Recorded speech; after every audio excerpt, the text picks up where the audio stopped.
नवरात्रि की सभी को बहुत बहुत शुभकामनाएं। आपका जीवन मंगलमय हो, सुखमय हो, निरोगमय हो, ऐसी मैं मंगल भावना वीर प्रभु से पाता हूँ।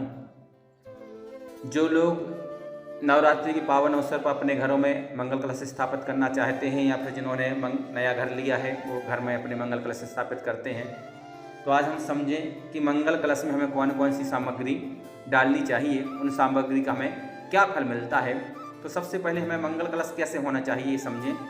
मंगल कलश श्रेष्ठ से श्रेष्ठ धातु का हो, स्वर्ण कलश हो, स्वर्ण कलश नहीं तो रजत कलश ले सकते हैं, चांदी का कलश ले सकते हैं। चांदी कलश नहीं तो फिर तांबे कलश लें। स्टील कलश स्थापित नहीं करना है अपने परिवार घर में, तो रजत कलश या फिर आपको तांबे कलश स्थापित करना है। उस तांबे कलश के अंदर सबसे पहले आपको अक्षत डालना है, चावल डालना है। चावल गीले नहीं सूखे डालना है। चावल जो अक्षत हुआ करते हैं वो कीर्ति, आपकी प्रतिष्ठा, आपके यश कीर्ति को बढ़ाने वाला हुआ करता है, तो चावल डालें। उसके बाद कपूर की गोली डाल सकते हैं, उसका चूड़ा भी करके डाल सकते हैं। वो शांति प्रदान करने वाला हुआ करता है, परिवार में शांति बनी रहती है, आपके जीवन में शांति बनी रहती है। उसके बाद में आप लोग फूल डाल सकते हैं। गुलाब का फूल मिल जाए तो ज़्यादा अच्छा है, गुलाब का फूल या फिर कोई फूल भी डाल सकते हैं।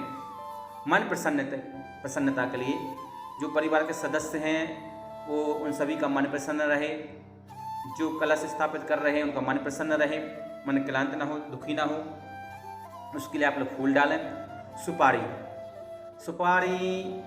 प्राय आप लोग मंगल कलश में सुपारी डालते हैं, सहन शक्ति बढ़ाती हैं। यदि कोई घटना घट जाती है उसमें सहन शक्ति बढ़े, परिवार के लोगों के लिए सहन शक्ति बढ़ाने के लिए सुपारी डालें। रत्न, सोने चांदी के शॉप पर रत्न मिल ही जाते हैं, तो नवरत्न की डिब्बी डालें, नवरत्न डालें, जिससे समृद्धशाली का सूचक हुआ करता है, प्रतीक हुआ करता है, तो रत्न उसमें डालें। स्वस्तिक, रजत स्वस्तिक उसके अंदर डालें, जो मंगल का सूचक है, मंगल का प्रतीक है, तो परिवार में मंगलमय वातावरण बना रहे, साथ ही हमारे परिवार के हाथों से, हमारे हाथों से मंगल कार्य होते रहें, ऐसी भावना लेते हुए मंगल उसमें स्वस्तिक स्थापित करेंगे। हल्दी पाउडर नहीं डालना है आपको, साबुत हल्दी उसके अंदर डालना है। हल्दी निरोगता का प्रतीक हुआ करता है, हमारे घर परिवार के कोई भी मेंबर बीमार ना हो, निरोग रहें, स्वस्थ रहें, उसके लिए आपको हल्दी डालने हैं। दूर्वा आपको घास नहीं, छोटी छोटी जो घास होती है उसको दूर्वा बोलते हैं, वो दूर्वा आपको थोड़ी सी डालना है। दूर्वा दीर्घायु का प्रतीक हुआ करती है, तो दूर्वा हमारे घर में किसी का एक्सीडेंट ना हो, ऐसी कोई बीमारी ना हो जो अल्प आयु में जिनकी डेथ हो जाए, जो मरण को प्राप्त हो, ऐसा कुछ हमारे घर में अनहोनी ना घटे, तो हम लोग उसके लिए दीर्घायु के लिए हम लोग उसमें थोड़ी सी दूर्वा मिलाएंगे, दूर्वा डालेंगे।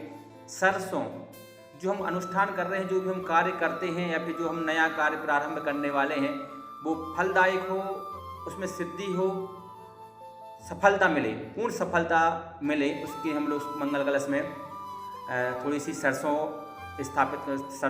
डालेंगे।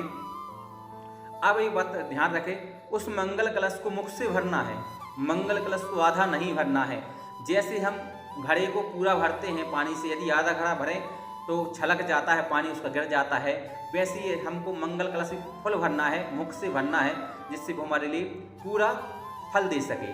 उस मंगल कलश के ऊपर हमको 4 पान की पत्ती स्थापित करना है, उसके ऊपर हमको एक फल स्थापित करना है, नारियल स्थापित करें। उस कलश के लिए मौली से पचरंगा धागा से बेष्टित कर देना है, चारों तरफ से लपेट देना है, जिससे एकता बनी रहे, परिवार में एकता और बनी रहे, उसके लिए लपेटना है।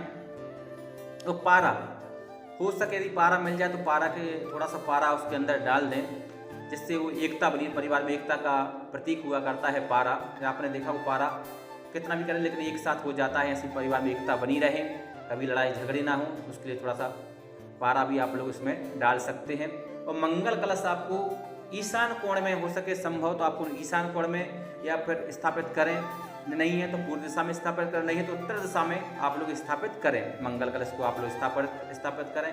अब एक बात और है, आपने जो सामग्री डाली है वो खराब तो होगी सामग्री, तो आपको समय समय पर उस सामग्री को बदलती भी रहना है।